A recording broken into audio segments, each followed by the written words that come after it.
நாம் தமிழர் கட்சி ஆட்சி அமைத்தால் அன்பான சர்வாதிகார ஆட்சி அமைக்கப்படும். அது என்ன அன்பான சர்வாதிகாரம்? 3 சட்டமன்றங்களுக்கு ஒரு நாடாளுமன்றம் தொகுதி கேட்டு பெறுவோம் அப்படின்னு சொல்றது அதற்கு முதல்ல இவங்க எம்பிக்களை நாடாளுமன்றத்துக்கு அனுப்பணும். தமிழர்களுக்கு முன்னுரிமைங்கிற அடிப்படையில் இடஒதுக்கீடுன்னு சொல்றதே இடஒதுக்கீடையே ஒழிக்கிறதா தான் இது அர்த்தமாகுமே தவிர, கிளியோபட்ராவோட ஒப்பிட்டு கழுதை வளர்ப்பு அதனால தேவைன்னு சொல்றது எவ்வளவு நகைமுரணா இருக்கு. மாற்றுத்திறனாளிகளுக்கு வேலை வாய்ப்புல 4% இடஒதுக்கீடும், உள்ளாட்சி அமைப்புகள்ல பங்கீட்டாக 5% இடஒதுக்கீடும் இரண்டுமே மிக முக்கியமானது. நாம் தமிழர் கட்சியுடைய தேர்தல் அறிக்கையில சூழலியல் பார்வையோடு சொல்லி இருக்கக்கூடிய விஷயங்கள் பலவற்றை நாம ஏற்றுக்கொள்ளணும்.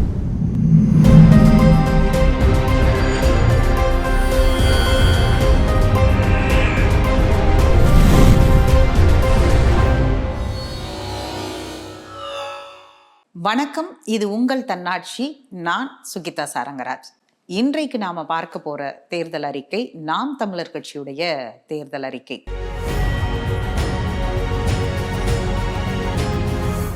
தேர்தலில் எப்போதுமே கூட்டணி இல்லாம தனித்து நிற்பது அப்படின்னு அந்த கட்சிக்கே ஒரு தனித்துவ அடையாளம் இருக்கு. அதே நேரத்துல அவர் வைக்கக்கூடிய முழக்கங்கள் நடைமுறை சாத்தியத்தோடு ஒத்து போகுதா அப்படிங்கிற கேள்வி இருக்கு. அப்படியே தான் அவருடைய தேர்தல் அறிக்கையும் நாம அணுக வேண்டியதா இருக்கு. முதல்ல 5 தலைநகரம், அதாவது சென்னை, கோவை, மதுரை, திருச்சி, நெல்லை 5 மாவட்டங்களையும் தலைநகரமா அறிவிக்கப்படும் அப்படின்னு சொல்றாரு. அதில் இருக்கக்கூடிய நடைமுறை சிக்கல் இது எந்த அளவிற்கு சாத்தியம் அப்படிங்கிறது ரொம்ப முக்கியமான ஒரு கேள்வியாக இருக்கிறது. ஆனால் எல்லாமே சென்னை மயமா இருக்கு. சென்னை போக்குவரத்து நெரிசல்ல இருக்கு. சென்னையில மக்கள் தொகை அதிகமாயிட்டே போறாங்க. சென்னையை பக்கத்துல துணை நகரம் அமைக்கணும்னு கடந்த 2 கட்சிகளுமே பல முயற்சிகளை ஆட்சி செய்த கட்சிகள் பண்ணியிருக்கிறாங்க. அதுலயுமே பல சிக்கல்களும் சவால்களும் இருக்கும் பொழுது 5 இடத்துல தமிழ்நாட்டுடைய நிர்வாக ரீதியான தலைநகரங்கள் அப்படிங்கிறது எந்த அளவுல சாத்தியம் அப்படிங்கிற ஒரு முக்கியமான கேள்வி இருக்கு. அடுத்ததாக அவருடைய அறிவிப்புகள்ல இருக்கக்கூடியது 3 சட்டமன்றம், அதாவது 3 சட்டமன்றத்திற்கு ஒரு நாடாளுமன்றம் அப்படிங்கிற ஒன்றை முன்வைக்கிறார். ஏற்கனவே தொகுதி மறுவரையறை, மக்கள் தொகை கணக்கெடுப்பு அப்படின்னு சொல்லிட்டு பல கோரிக்கைகளும் மத்திய அரசை நோக்கி தொடர்ந்து இங்க வச்சுக்கிட்டே இருக்கும். இதுல இவங்க தெளிவு இல்லாமல் ஒரு 3 சட்டமன்றங்களுக்கு ஒரு நாடாளுமன்றம் அப்படிங்கிற தொகுதி கேட்டு பெறுவோம் அப்படின்னு சொல்றது இது நாடாளுமன்றத்துல சட்டமாக்கணும், அதற்கப்புறம் அதை அமல்படுத்தணும்னு ஒரு மிகப்பெரிய, அதற்கு முதல்ல இவங்க எம்பிக்களை நாடாளுமன்றத்துக்கு அனுப்பணும். ஏன்னா நடக்க போறது சட்டமன்ற தேர்தல். முதல்ல இவங்க சட்டமன்ற தேர்தலுக்கான வாக்குறுதியை தான் இப்ப கொடுக்க முடியும். இல்ல ஒருவேளை இவங்களுக்கு எம்பிக்கள் இருக்காங்க, அந்த எம்பிக்கள் போய் அங்க பேசுவாங்க அப்படின்னு பார்த்தாலும் இதுவரைக்கும் ஒரு நாடாளுமன்ற உறுப்பினர் கூட அவங்கல இருந்து தேர்வாகி வந்ததில்ல. அப்ப இதை யார் இந்த கோரிக்கையை எடுத்துட்டு போய் கேட்டு பெறுவாங்க? கேட்டு பெறுவோம்னு சொல்றாங்கல்ல, இல்ல இவங்க என்டிஏ கூட்டணிக்குள்ள இருக்காங்களா அப்படின்னு பார்த்தாலும் எந்த வகையிலையுமே அதுக்கும் சாத்தியம் இல்லை. அப்ப இதுல போய் நாங்க 3 சட்டமன்றத்தை ஒரு நாடாளுமன்றம் ஆக்குறதுக்கு போய் கேட்டு பெறுவோம் அப்படிங்கிறது எப்படியான ஒன்று அப்படிங்கிறது மிக முக்கியமான ஒரு கேள்வியாக இருக்கு. அவர் ஏற்கனவே இப்ப செய்து கொண்டிருக்கிற ஒரு விஷயம் என்னன்னா, மகளிருக்கு எப்போதுமே 50%, அதாவது 234 சீட்டுனா அதுல சரிபாதியா மகளிருக்கு இடம் கொடுத்துருவார், அவங்களுக்கு சீட்டு கொடுப்பார். அதே மாதிரி பாத்தீங்கன்னா 40 39 + 1 அப்படின்னா அதுல சரிபாதியா நாடாளுமன்ற தேர்தலுக்கும் மகளிருக்கான இடஒதுக்கீடு அப்படின்னு கொடுத்துருவார். அதை தொடர்ந்து சமீப காலமா அவர் தேர்தல்களில் செஞ்சுட்டு வர ஒன்று. இதை எல்லா கட்சியும் செய்யணும். ஏற்கனவே 33% மகளிர் இடஒதுக்கீடு மசோதாவுக்கு போராடிட்டு இருக்கிற, அதன் சட்டமா நிறைவேற்றியும் அமல்படுத்த முடியாம போராடிட்டு இருக்க ஒரு சூழ்நிலையில ஒரு கட்சி, அதுவும் ஒரு மாநில அளவில் இருக்கக்கூடிய ஒரு கட்சி இப்படி பரந்துபட்ட பார்வையோட மகளிருக்கான இடஒதுக்கீடை வழங்குதுங்கிற இடத்துல இருந்து இதை வரவேற்கக்கூடிய ஒன்றுதான். எல்லா கட்சியும் அதை பின்பற்றணுங்கிற கோரிக்கையும் நாம வைக்கிறோம். ஆனா அதே நேரத்துல என்ன கேள்வினா, இந்த மகளிர் இடஒதுக்கீட டோக்கனிசமா மட்டும்தான் இது இருக்குதா அப்படின்றது ஒரு கேள்வி இருக்கு. ஏன்னா அந்த கட்சிக்குள்ள அதே மாதிரி சரிபாதியா மாவட்ட செயலாளர்களும் அவர் மகளிருக்கு கொடுத்திருக்கிறாரா அப்படிங்கிற ஒரு கேள்வி. ஏன்னா இது எந்த கட்சிக்குமே இல்லை. தமிழ்நாட்டில் பெண்களை மாவட்ட செயலாளர்களாக கொண்டிருக்கக்கூடிய அரசியல் கட்சிகள் மிக குறைவு. அதுலயும் அந்த பெரிய பெரிய கட்சிகள் இருக்கக்கூடிய அதிமுக, திமுகவில் 1-2 பேர் தான் மாவட்ட செயலாளர்களா பெண்கள் நியமிக்கிறாங்க. அப்படி இருக்கும் பொழுது இவங்க 2 பேருக்கும் மாற்றுன்னு சொல்லி அதை தேர்தலுக்கு நடைமுறைப்படுத்துகிறவர் தன் சொந்த கட்சிக்குள் 50% மாவட்ட செயலாளர்களை நான் பெண்களா அறிவிப்பேன் அப்படின்னு சொன்னார்னா இன்னும் நடைமுறை சாத்தியமா? அது இன்னும் ஒரு முன்னுதாரணமா இருக்கும் அப்படின்னு பார்க்க முடியுது. நாம் தமிழர் கட்சி ஆட்சி அமைத்தால் தன்னலமற்ற அன்பான சர்வாதிகார ஆட்சி அமைக்கப்படும். அது என்ன அன்பான சர்வாதிகாரம் அப்படிங்கிறது எல்லாருக்குமே ஒரு கேள்வியா இருக்கு. சர்வாதிகாரம் அப்படிங்கிறது நேரா அன்புக்கு நேர் முரணான எதிரான ஒரு வார்த்தை. இன்னும் சொல்ல போனா ஆங்கிலத்தில் ஆக்சிமாரனான வார்த்தைன்னு கூட அதை சொல்லலாம். அப்படியான ஒரு வார்த்தையை நீங்க அன்பான சர்வாதிகாரம் அப்படின்னா, அந்த வெற்றிகரமான தோல்விங்கிற வார்த்தை கடந்த காலங்களில் தேர்தலில் பயன்படுத்தப்பட்டுச்சு இல்லையா? அப்படி இப்படி அன்பான சர்வாதிகாரம் அப்படிங்கிற ஒரு வார்த்தையை பயன்படுத்தி இருக்கிறாரோ அப்படின்ற ஒரு கேள்வி இருக்கு. ஒன்று, நீங்கள் அன்பான முறையில் ஆட்சி நடத்தணும், அது சாத்தியமே இல்லை. இன்னொரு பக்கம் சர்வாதிகார முறையில் ஹிட்லர் மாதிரி ஒரு ஆட்சியை நடத்தணும். இங்க அன்பான சர்வாதிகாரம் அப்படின்னு சொல்றது இருக்குல்ல, அது ரொம்ப ஆபத்தான ஒன்று. அதுவும் சிங்கப்பூருடைய லீக்வானுடைய கொள்கைகள், அவருடைய பொருளாதார பார்வை, அவருடைய பொதுக்கல்வி கொள்கையெல்லாம் எவ்வளவு பெரிய ஒன்றா இருந்துச்சு. அப்படியான ஒரு பொதுக்கல்வி கொள்கையா நீங்க வச்சிருக்கிறீங்க? ஏன்னா அடுத்த பாயிண்ட்டுக்கு நான் வரேன். பொதுக்கல்வி கொள்கை அப்படிங்கிற இடத்துல இருந்து லீக்வானுடைய ஆட்சியை கொடுப்பேன்னு சிங்கப்பூரையும் தமிழ்நாட்டையும் எந்த அளவிலும் ஒப்பிட முடியாது. முதல்ல ரெண்டுமே ஒரே மாதிரியான அமைப்புகள் கொண்ட நாடும் கிடையாது. அப்படி இருக்கும் பொழுது நீங்க லீக்வானுடைய ஆட்சியை அன்பான சர்வாதிகாரம் ஆட்சியை கொடுப்பேன் அப்படின்னு சொல்லும் பொழுது, அவர் கொடுத்த பொதுக்கல்வி கொள்கையை நீங்க உங்களால கொடுக்க முடியுமா அப்படின்னா, அடுத்து அவர்கள் தேர்தல் அறிக்கையில சொல்லி இருக்கக்கூடியதுதான் மிகவும் ஆபத்தானதா இருக்கு.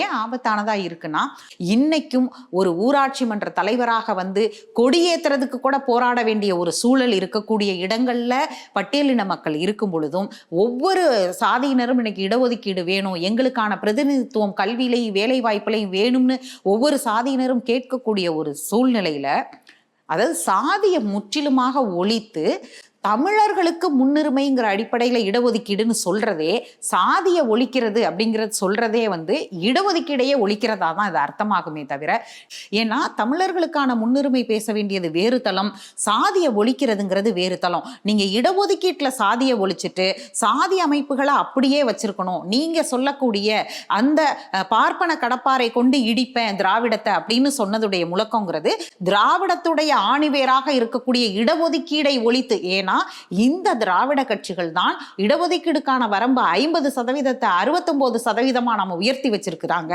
அதை ஒழித்து நான் இங்க தமிழர்களுக்கு முன்னுரிமை கொடுப்பேன் அப்படின்னு சொல்றது சாதியை இன்னும் வளர்க்கிறதுக்கு தான் இது பயன்படுமே தவிர, ஒருபோதும் இது சாதியை ஒழிக்காது அப்படிங்கிறது தான் அதுல பார்க்க வேண்டிய ஒன்றா இருக்கு. கூட்டுறவில் கூட்டாட்சி, மாநிலத்தில் தன்னாட்சி.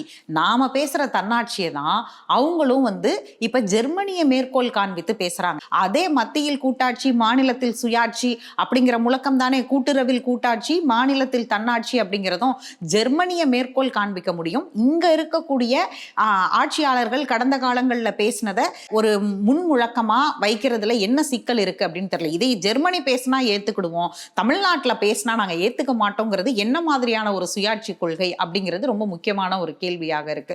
ஏதோ ஒரு வகையில திராவிடத்தின் மீதான எதிர்ப்பா இருந்தா கூட இரண்டு திராவிட கட்சிகளுடைய அடிப்படை சித்தாந்தமாக இருக்கக்கூடிய, ஏன்னா அதிமுகவை கேட்டாலும் இதே அண்ணாவுடைய முழக்கத்தை தான் சொல்லுவாங்க. அதாவது மத்தியில் கூட்டாட்சி, மாநிலத்தில் சுயாட்சி அப்படிங்கிற அதே தன்னாட்சி முழக்கம் தான் வைப்பாங்க. அதே மாதிரி திமுகவும் என்றைக்கும் தன்னுடைய தன்னாட்சி முழக்கமா மாநிலத்தில் சுயாட்சி, மத்தியில் கூட்டாட்சியை தான் வைக்கும். அதே புள்ளியில் நாம் தமிழர் கட்சியும் சேர்ந்திருக்கிறது. இப்போது இது காலத்தின் தேவை அப்படின்னு பார்க்கிறதா அப்படிங்கிற கேள்வியையும் இந்த இடத்துல எழுப்பலாம். நாம் தமிழர் கட்சியுடைய தேர்தல் அறிக்கையில ரொம்ப கவனம் ஈர்த்த பக்கம்னா 105வது பக்கம் தான். அதாவது ஆடு மாடு பண்ணை வளர்ப்பு அப்படிங்கிற தலைப்புல இருக்கக்கூடியது. அதுல இருந்து 107 வரைக்கும் நிறைய கவனம் ஈர்க்கக்கூடிய ஒன்று இருக்கு. கடந்த காலங்களில் அவர் மாட்டு மந்தைகளை வைத்து அதன் முன்னால் மாநாடு நடத்தியது, அதாவது காடு வளர்ப்பு குறித்து அவர் பேசியது அப்படின்னு ஒரு சூழலியல் பார்வை அதற்குள்ள இருந்துகிட்டே இருந்தாலும், இன்னைக்கு திரும்ப எல்லாரும் வைக்கிற ரொம்ப முக்கியமான கேள்வி, ஆடு மாடு மேய்க்கிறது என் புள்ள அடுத்து போய் நிறுவனத்துல வேலை பார்க்கணும் அப்படிங்கிற ஒரு கிராமத்திலிருந்து வந்த கோரிக்கை, இன்னைக்கு திரும்ப மாடு மேய்க்கவே அனுப்ப போறீங்களா, ஆடு மேய்க்கவே அனுப்ப போறீங்களா, நீங்க இது என்ன ஒரு கொள்கை, இதை எப்படி நீங்க ஒரு கொள்கையா முன்வைக்கிறீங்க அப்படின்ற ஒரு கேள்வியை எல்லாருமே முன்வைத்தாங்க. இன்னைக்கும் கிராமங்கள்ல வீடுகள்ல ஆடு வளர்க்கறது, மாடு வளர்க்கறதுங்கிறது ஒரு பொருளாதாரம் சார்ந்த விஷயம்.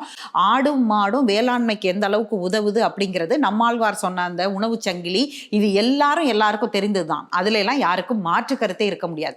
ஆனா இவர் வந்து அதை வந்து அரசு ஊழியர்களா அவங்கள அறிவிப்போம், அது மாதிரி ஆடு மாடு வளர்க்கிறவர்கள் எல்லாம் அரசு ஊழியர்கள் அப்படின்னு சொல்றாரு. இன்னைக்கு உலகம் முழுவதும் நம்மளுடைய மாணவர்கள் கல்வி கற்க போறாங்க, அடுத்த கட்டமா ஐடி செக்டார், ஏஐ எரான்னு வளர்ச்சியை நோக்கி நம்ம வெவ்வேறு கட்டத்துக்கு நகர்ந்துகிட்டே இருக்கிற இந்த சூழல்ல இப்ப போய் நீங்க ஆடு மாடு வளருங்க, உங்களை அரசு ஊழியர் ஆக்குவேன் அப்படிங்கிறது வந்து எந்த வகையில சாத்தியமாகும் அப்படின்னு சொல்லலாம். இதை இப்படி விமர்சிக்கிறீங்களே, உங்களுக்கு ஆடு மாடு வளர்க்கறதுனா என்னன்னு தெரியுமா அப்படின்னா, நான்லாம் சின்ன பிள்ளையில மாடே மேய்ச்சிருக்கேன், அதனால அந்த வேலை எனக்கும் பிடிச்ச வேலை தான். ஆனா அதை வந்து அரசு ஊழியர் வேலை அளவுக்கெல்லாம் தூக்கி வச்சுக்க முடியாது. சுகமான ஒரு வேலையா பார்க்கலாமே தவிர அதுல இருக்கிற சவால்கள் என்னங்கிறதையும் மாடு மேய்ச்ச அடிப்படையிலே எனக்கே தெரியும். அதனால இது எனக்கு அப்பாற்பட்ட ஒரு விஷயமாவும் இங்க சொல்லி இதை விமர்சிக்க யாரும் முன்வர வேண்டியதில்லை அப்படின்னு நான் பார்க்கிறேன். அடுத்து கழுதை வளர்ப்பு. கழுதை வளர்ப்பு அப்படிங்கிறது வந்து வருமானம், அது வந்து ஒரு அவமானப்படக்கூடிய ஒன்று இல்ல, வருமானம் அப்படின்னு சொல்றாரு. கழுதை யாருக்கிட்டங்க இருந்துச்சு? இவர் சொல்ற சாதி ஒழிப்புக்கும் கழுதை யாரிடம், எந்த மக்களிடம் இவ்வளவு நாட்களாக அது இருந்தது, எந்த மக்கள் அதை பொதி சுமப்பதற்காக கழுதையை பயன்படுத்தினார்கள், இப்படி சாதிய கட்டமைப்போட கழுதையும் பன்றியும் ஒரு குறியீடா இங்க இருந்தது இருக்கு இல்லையா, அதையெல்லாம் இவர் திரும்ப அரசு ஊழியர்ங்கிற இடத்துல சாதிய ஒழிக்கிறன்னு ஒரு பக்கம் பேசிக்கிட்டே இதுக்கான அங்கீகாரங்களை கொடுக்கறது அப்படிங்கிறது அந்த மக்கள் அப்படியே இருக்கணும் அப்படின்னு நினைக்கிறாரா? அதனால அரசு ஊழியர் அப்படிங்கிற அளவுகோல ஆடு மாடு கழுதை வளர்ப்பு பண்ணை வளர்ப்பு அப்படின்னு சுருக்கி பார்க்கிறது அப்படிங்கிறதே வந்து ரொம்ப மோசமான பார்வை அப்படின்னு தான் சொல்லணும். இதை விட அதுல ஒரு முக்கியமான ஒரு கருத்து இருக்கு. அந்த கழுதை வளர்ப்புலயே பார்த்தோம்னா, அதாவது எகிப்து அரசி கிளியோபட்ரா வந்து கழுதை பாலில் குளித்ததுனாலதான் அழகா இருந்தாங்க. ஒரு பக்கம் மகளிருக்கு 50% இடஒதுக்கீடுன்னு அதிகாரத்தை பத்தி பேசுற ஒரு கட்சி, அழகுணர்ச்சியை பத்தி கிளியோபட்ராவோட ஒப்பிட்டு கழுதை வளர்ப்பு அதனால தேவைன்னு சொல்றது வந்து எவ்வளவு நகைமுரணா இருக்கு. இது எப்படி ஒரு ஜெண்டர் சென்சிட்டிவிட்டியே இல்லாத ஒரு ஸ்டேட்மெண்டா இருக்கு. இந்த வரலாறுக்கு என்ன ஆதாரம்? அப்படியே ஆதாரமே இருக்குன்னு ஒரு வாதத்துக்கு எடுத்துக்கிட்டா கூட அழகுணர்ச்சி அடிப்படையில கழுதை, அதாவது கழுதை பால் குடிச்சா இவ்வளவு சத்து இருக்கும், இதனால உடல் ஆரோக்கியம் பெறும் அப்படின்னு ஒரு மில்கோட நியூட்ரிஷன்ஸ் வேல்யூஸை பேசுறதுங்கிறது வேற. ஆனா அழகுணர்ச்சி மட்டுமே வச்சு பேசுறதுன்னு ஒண்ணு இருக்குல்ல, அப்ப பெண்களை நீங்க திரும்ப அழகுணர்ச்சியோட பாருங்கன்னு மறைமுகமா தன்னுடைய தேர்தல் அறிக்கையிலேயே நாம் தமிழர் கட்சி சொல்லுதா அப்படிங்கிறதும் ரொம்ப முக்கியமான ஒரு கேள்வி. நாம் தமிழர் கட்சியுடைய தேர்தல் அறிக்கையில வரவேற்கக்கூடிய ஒன்று, மாற்றுத்திறனாளிகளுக்கு என்று தனி அமைச்சகம், தனி அமைச்சர் உருவாக்கப்படும் அப்படிங்கிறது தான். மாற்றுத்திறனாளிகளுடைய பிரச்சனைகள் இன்றைக்கும் ஒரு அரசு அலுவலகங்களுக்கு அவங்களால சவாலோட தான் போய் வர முடியுதே தவிர இயல்பாக எல்லோரையும் மாறி போக முடியாது. அங்க இருக்கக்கூடிய படிக்கட்டுகள் கூட சாய்தள படிக்கட்டுகள் இல்லாமல் இருப்பதில் தொடங்கி அங்க இருக்கக்கூடிய கழிப்பறைகள் மாற்றுத்திறனாளிகள் பயன்படுத்தக்கூடியதா இருக்காது. அரசு அலுவலகங்கள் மட்டுமல்ல, பொது இடங்கள்ல கூட பொது கழிப்பறைகள் கூட மாற்றுத்திறனாளிகளுக்கான கழிப்பறையா அது இல்லாம இருக்கிற பல இடங்களை நம்மளால பார்க்க முடியும். அப்படியான ஒரு இடத்திலிருந்து தான் இந்த அறிவிப்பும் அவர்களுடைய பிரச்சனைகளை கையாள்வதற்கு ஒரு தனி அமைச்சகம் தேவை என்பதை நம்மால உணர முடியுது. அடுத்து அவர்கள் சொல்லியிருக்கக்கூடியது, மாற்றுத்திறனாளிகளுக்கு வேலை வாய்ப்புல 4% இடஒதுக்கீடும், உள்ளாட்சி அமைப்புகள்ல பங்கீட்டாக 5% இடஒதுக்கீடும் அப்படிங்கிற ஒரு கோரிக்கையை வைக்கிறாங்க. இது இரண்டுமே மிக முக்கியமானது. ஏற்கனவே 2016 சட்டம் அடிப்படையில் இருந்தாலும் அந்த இடஒதுக்கீடு அவர்களுக்கு சரியா போய் சேர்ந்திருக்கா அப்படிங்கிற ஒரு கேள்வியிலிருந்து தான் இவர்கள் இதை மீண்டும் நாங்கள் அமல்படுத்துவோம்னு சொல்லும் பொழுது அது வரவேற்கக்கூடிய ஒன்றா இருக்கு. அடுத்து இவர்கள் சொல்லக்கூடியது, அதாவது மாற்றுத்திறனாளிகள் கைகளாலேயே இயக்கக்கூடிய ஆட்டோ ரிக்ஷா, டாக்ஸி போன்றதை சட்டத்திற்கு உட்பட்டு நாங்கள் மாற்றி அமைச்சு அவங்களுக்கான தொழில் முனைவோர் வாய்ப்பை உருவாக்கி கொடுப்போம் அப்படின்னு இவங்க ஒன்று சொல்றாங்க.